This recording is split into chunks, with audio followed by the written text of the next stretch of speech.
লালি, এই লালি, তোর কি হলো? ওঠ বলছি। কিছুক্ষণ আগেও না তোকে ঘাস খেতে দেখলাম। ও গো, কে কোথায় আছো গো? এসে দেখে যাও, আমার লালি যে কথা বলছে না। আমার লালিকে আমি হারিয়ে ফেলেছি। এখন আমাদের সংসারটা চলবে কি করে? তোর দুধ দুয়েই তো আমাদের সংসারটা চলতো রে লালি।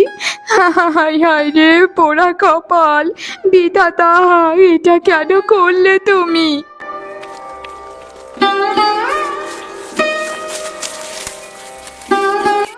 আরে ও নতুন বউ পার্বতী, সকালে উঠে এরকম মরা কান্না কেন কাঁদছো গো? আর তোমার গরুটার কি হয়েছে? অজ্ঞান টজ্ঞান হয়ে গেল নাকি? বাবারে বাবা, কটা খেতে বসেছিলাম, তোমার চেঁচানোর আওয়াজে আর খাওয়াই হলো না, দৌড়ে চলে এলাম। অজ্ঞান হয়নি গো দিদি, অজ্ঞান হয়নি। অজ্ঞান যদি হতো তাহলে আমি এভাবে কান্না করতাম না। কে জানি আমার গরুটাকে মেরে ফেলেছে গো দিদি।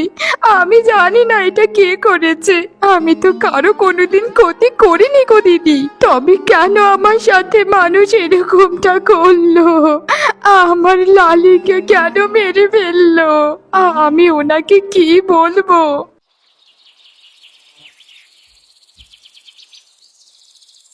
মন খারাপ করো না গিন্নি, বিধাতা যা কপালে লিখে রেখেছিলেন সেটাই হয়েছে। কিন্তু আমাদের সংসারটা কি করে চলবে? তুমি তো শুধু আমার মন খারাপ নিয়ে পড়ে আছো। আমাদের এই অভাবের সংসারটা ওই গরুর দুধ বিক্রি করেই চলতো। এখন আমরা টাকা কোথায় পাবো? কি দিয়ে সংসারটা চালাবো বলো? উত্তর দাও। সেটা তো কিছু না কিছু একটা ব্যবস্থা করতেই হবে। সুস্থ সবল শরীর যখন বিধাতা দিয়েছে, কিছু না কিছু কাজ তো করতেই পারি নাকি? গিন্নি, দয়া করে তুমি মন খারাপ করো না। তুমি মন খারাপ করলে যে আমার ভালো লাগে না। আচ্ছা শোনো, একটা কথা বলি। তুমিও কাজ খুঁজতে যাও আর আমিও কাজ খুঁজতে যাই। যেই কাজ পাই সেই করব। আর এই সংসারটা আমাদের দুজনের, দুজন মিলেমিশে যদি কোনো একটা কাজ করি তাহলে দিব্যি আমাদের সংসারটা চলে যাবে। তুমি আমাকে মানা করো না। ঠিক আছে গিন্নি, এতে যদি তোমার ভালো লাগে তাহলে তুমি এটাই করো। আহা, এ কি আবারও কান্না জুড়ে দিলে কেন? আমার লালি, লালিকে যে খুব মনে পড়ে। আমার গরুটা কত ভালো ছিল।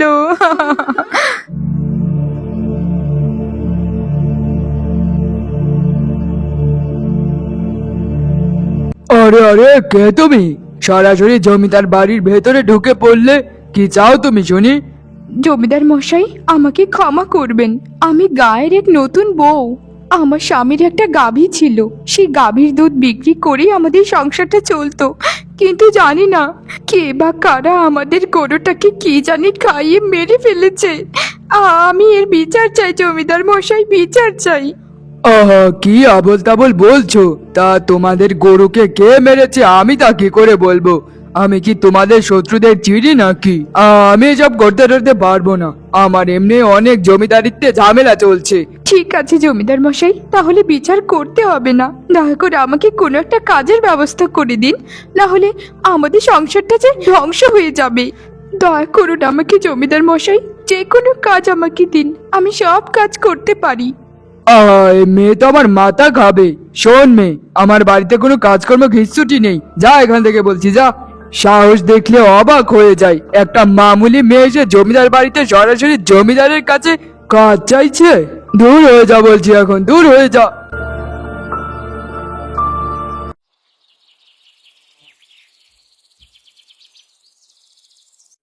দিদি, আমি এই গ্রামের অসহায় এক গৃহবধূ। দয়া করে আমাকে একটা কাজ দিন। আমি আপনার ঘরে যে কোনো কাজ করতে রাজি আছি। আমাকে দয়া করে মানা করবেন না দিদি। দয়া করে আমাকে একটা কাজ দিন। একটা তো কাজের মেয়ে লাগেই আমার রান্নাঘরের জন্য, কিন্তু তুই কি রান্না বান্না করতে পারবি সব?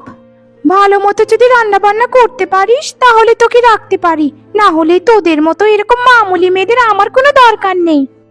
না না দিদি, এটা আমি খুব বড় মুখ করে বলতে পারি যে আমার হাতের খাবার খুবই ভালো হয়।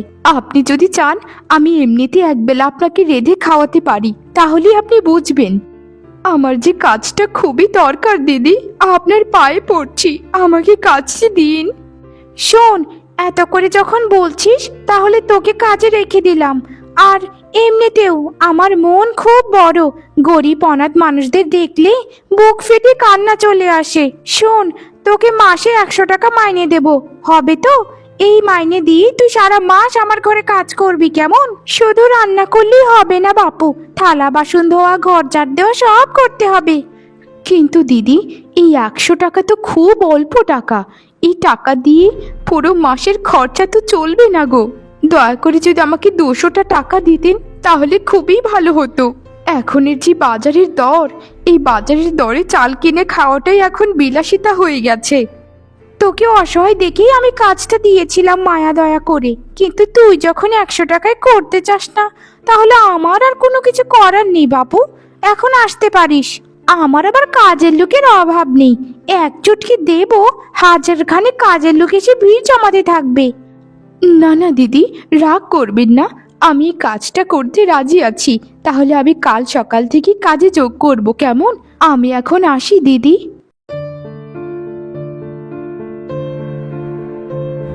আহা কি আনন্দ আকাশে বাতাসে। বাবা বাবা বাবা রে, তুই তো জিতে গেলি রে মল্লিকা। 100 টাকা দিয়ে কি আজকালকার যুগে কাজের লোক পাওয়া যায়? রেখে তো দিলাম, এখন ওকে খাটিয়ে মারবো।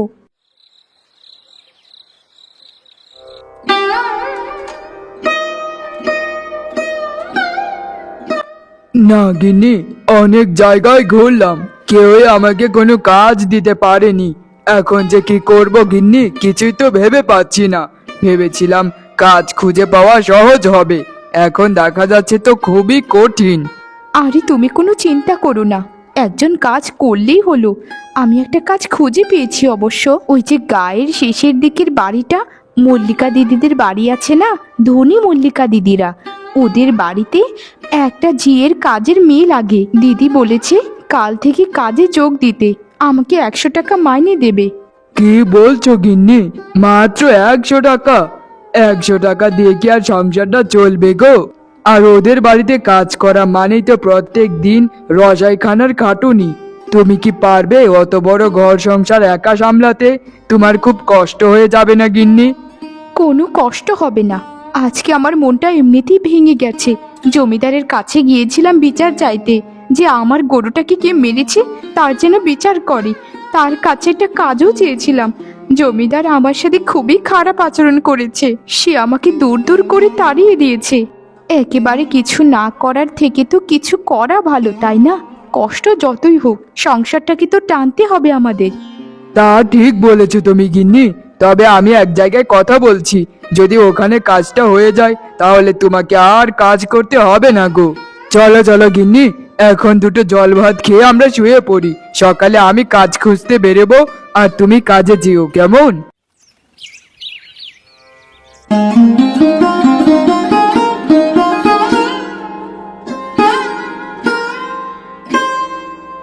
আরে, তুমি রতনের নতুন বউ পার্বতী না? তা গায়ের এত সুন্দরী বউ রাস্তা দিয়ে একা একা কোথায় যাচ্ছে শুনি? শুনেছি তোমার গরুটা কি মরে গেছে, তারপর থেকে সংসারটা তোমরা চালাও কি করে গো? তোমাদের খুব অবস্থা খারাপ মনে হয়, তাই না? হ্যাঁ গো দিদি, আমাদের লালি মরে যাবার পর থেকে সংসারের যে কি হাল তা কাকে বোঝাবো। আমি গায়ের বড়লোক বাড়ি মল্লিকা দিদিদের বাড়িতে ঝিয়ের কাজ নিয়েছি গো দিদি। সংসারটা তো চালাতে হবে নাকি? আহারে, তোমার জীবনটা আমার মনে হয় আরো সুন্দর হতে পারতো। তুমি দেখতে কত সুন্দরী, আমার তো মনে হয় না এই গায়ের মধ্যে তোমার থেকেও সুন্দর কেউ আছে। তোমার তো ভালো ভালো জায়গায় বিয়ে হতে পারতো। তুমি কেন গরিব রতনকে বিয়ে করলে বলো? দিদি, আমার স্বামীর টাকা না থাকতে পারে, কিন্তু সে আমাকে তার জীবনের চাইতেও বেশি ভালোবাসে। আমার মন খারাপ থাকলে সে পাগলের মতো করে। এর থেকে সুখ আর আমি যে চাই না গো দিদি। টাকা দিয়ে কি সব সুখ কেনা যায় বলো? আমি ওনার সংসারে অনেক ভালো আছি। দিনগুলো খারাপ যাচ্ছে ঠিকই, কিন্তু একদিন না একদিন সব ঠিক হয়ে যাবে। তা তো ঠিকই, কিন্তু ওই যে শেষের কথাটা বললে না, যে একদিন না একদিন সব ঠিক হয়ে যাবে, ওই একদিন আর আসে না গো। তাই আমি কি বলি, তুমি বাইরে বাইরে কাজ করে তোমার অত সুন্দর রূপটা নষ্ট করো না। আমি এখন আসি দিদি, আমার কাজে যেতে অনেকখানি দেরি হয়ে গেল।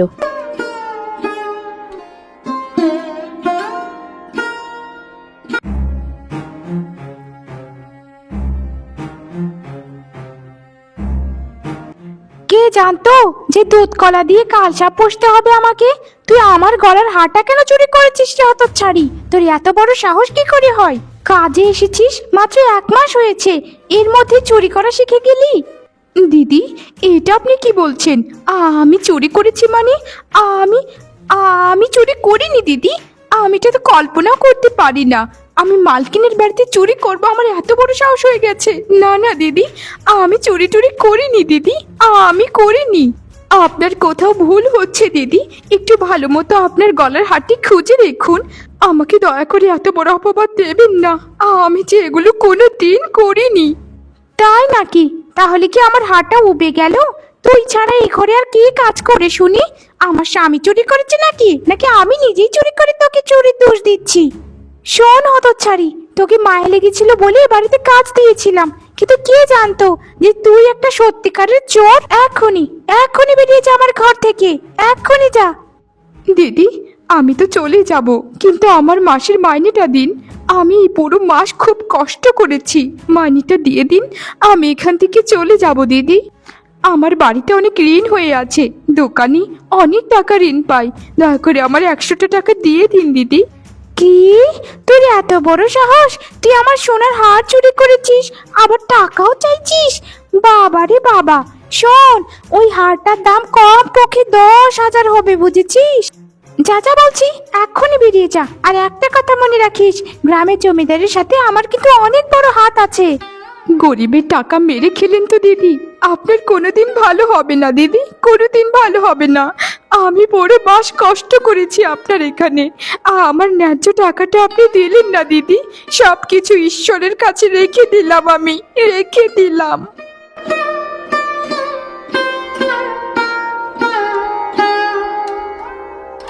কি হলো তোমার গিন্নি? তোমার চোখে জল কেন বলো? আর আজকে কাজ থেকে এত তাড়াতাড়ি যে ফিরে আসলে, কি হয়েছে তোমার গিন্নি? একটু বলবে?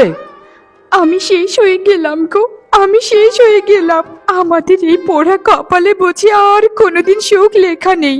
সারাটা মাস কষ্ট করে কাজ করেছি দিদিদের বাড়িতে, কিন্তু আজ যখন বেতন দেবার সময় হলো, আমাকে চোর বানিয়ে বাড়ি থেকে তাড়িয়ে দিল। কি বলছো তুমি এসব গিন্নি? হায় হায় রে, বড় লোকদের ব্যাপার স্যাপার কোনো কিছু বুঝে ওঠার জো নেই আমাদের।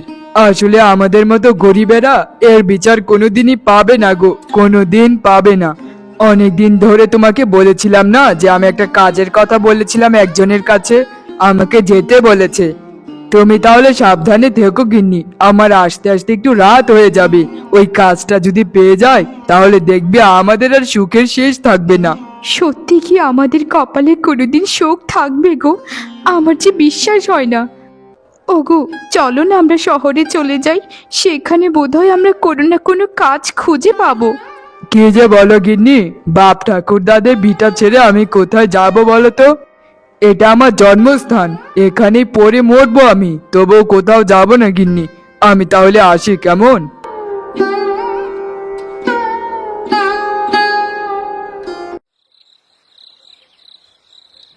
অনেকখানি রাত হয়ে গেল, উনি যে এখনো বাড়ি ফিরলেন না। কি যে হয়েছে ওনার! বিধাতা, তুমি সবসময় ওনার খেয়াল রেখো। আমার যে মনটা খুব গাইছে। আমি কি যাব? না না, এই রাত্রির বেলা যদি খুঁজতে যাই, তাহলে তো উনি আবার রাগ করে বসবেন, বলবেন এত রাতে আমি কেন গিয়েছিলাম। তার থেকে তো ভালো আমি এখানেই বসে বসে ওনার অপেক্ষা করি। যখনই উনি আসবেন তারপর আমি ঘরে যাব। তুমি কোথায় গেলে, কি করতে গেলে, কিছুই তো আমাকে বলে যাওনি গো। শুধু বললে যে আমার একটা কাজ আছে, সেটা পেয়েছি।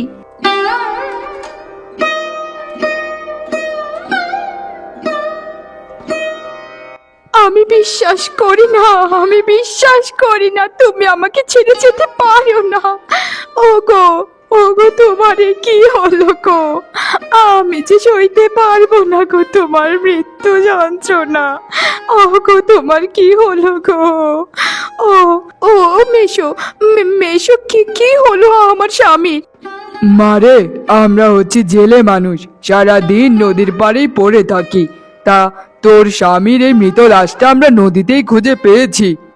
মনে হয় রাতে নদীতে মাছ ধরতে নেমেছিল যথাসম্ভব, কিন্তু নদীর প্রবল ঢেউতে তোর স্বামীকে নদী টেনে নিয়ে গিয়েছিল, সেখানেই বোধহয় মারা গেল বেচারা।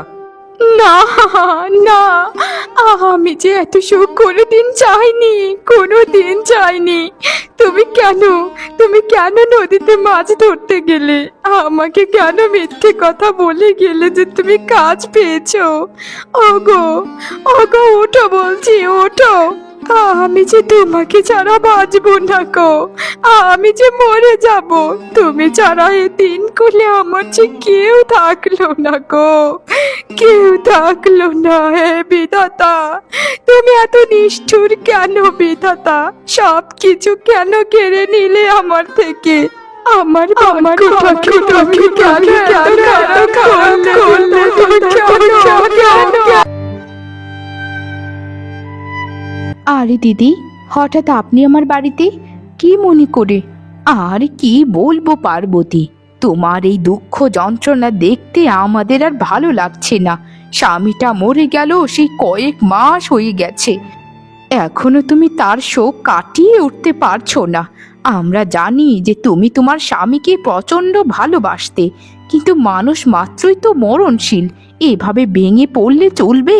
কে বলেছে দিদি আমি ভেঙে পড়েছি? আমি তো ভাঙিনি দিদি, আমি সম্পূর্ণ ঠিক আছি।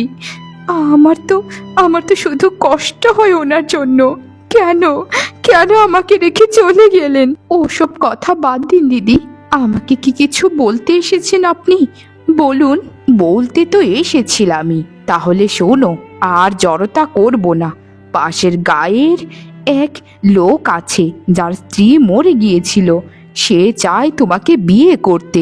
তুমি ওকে বিয়ে করে নাও পার্বতী, তোমার বাকিটা জীবন খুবই সুখে কাটবে। এই জগৎ সংসারে একলা মেয়ের বেঁচে থাকা খুবই কঠিন গো। তোমার যদি একটা বাচ্চা কাচ্চাও থাকতো, তার মুখের দিকে তাকিয়ে হলেও জীবনটা পার করতে পারতে, কিন্তু এখন তুমি কার মুখের দিকে তাকিয়ে বাঁচবে গো? যতটুকু বলেছেন দিদি, আর একটা কথাও দয়া করে আমার সামনে বলবেন না। আমি কোনো বিয়ে টিয়ে করতে পারবো না। আপনি এখান থেকে চলে যান দিদি, চলে যান। আমি আপনার সাথে আর কোনো কথা বলতে চাই না।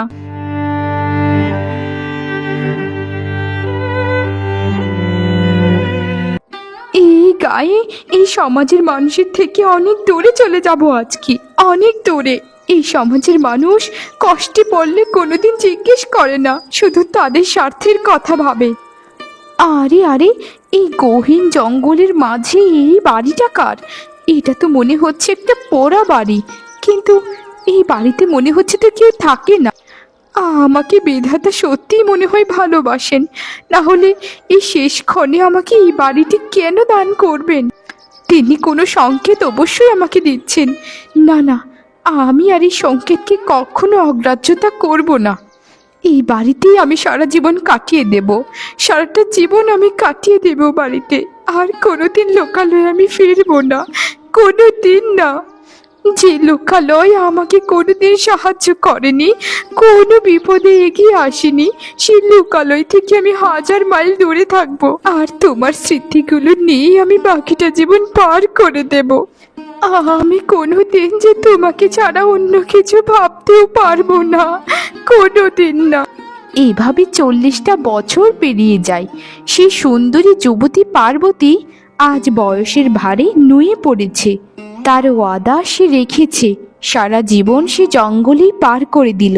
আমি সমাজের মানুষদেরকে বড্ড ঘৃণা করি, তারা তাদের মতো থাকুক, আর আমি এই জঙ্গলে আমার মতোই থাকবো।